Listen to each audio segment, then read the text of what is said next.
Écoutez, écoutez. Je viens de voir le président de la République. Écoutez.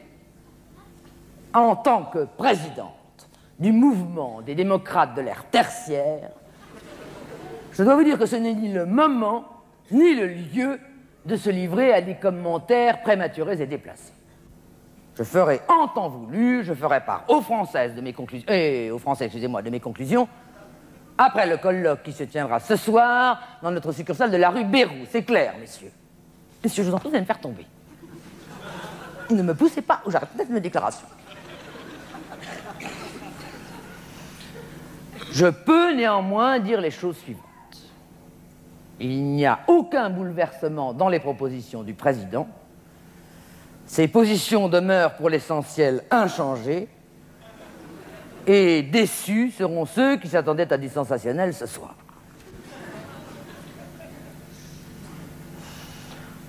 Je dois néanmoins la vérité aux Françaises.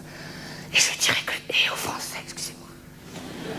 Et je dirais que certaines choses m'ont, de la part du président, un peu étonné.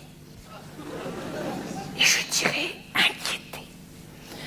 Donc, dès mon arrivée dans la salle Colbert, le président a absolument tenu à me photographier avec son petit réflexe au côté d'un personnage déguisé en Louis XI.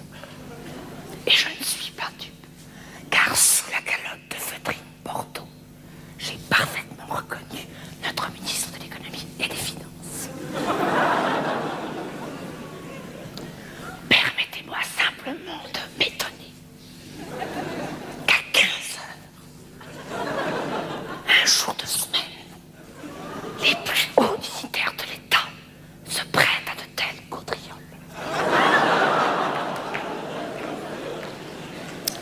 Et ce, au moment où nous parlons de sortir du serpent. Le président s'est littéralement empiffré de marron glacé.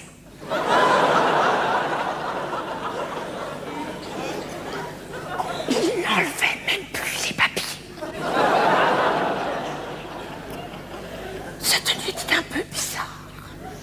Chaussures de basket lamées. Salopette en jean. Ça, nous en avons l'habitude maintenant. Gilet en veau retourné et calotte d'infirmier. Mais il y a plus grave. Au moment où je pensais aborder la question du Moyen-Orient, le ministre des PTT a surgi, habillé en facteur. Et le président a semblé enchanté de l'accueillir. Il a beaucoup insisté pour que nous chantions de droit cette fameuse romance péricourdine qu'il avait curieusement fredonné l'autre jour lors de la visite du président Kapakwa-Machiki, le président belge. Je pense que vous vous en souvenez. Il m'a semblé très difficile d'avoir avec le président une conversation suivie. D'autant que 5 minutes plus tard, le ténor de l'opposition, vous me permettrez de ne pas le nommer, mais quand je parle du ténor de l'opposition, je pense être clair. Et que chacun sait fort bien de qui il s'agit. Le chef de l'opposition. Qui était jusqu'alors assez sagement accroupi dans un coin, en grattant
président M. Bourré Bito Mikana, le président de tous les Belges.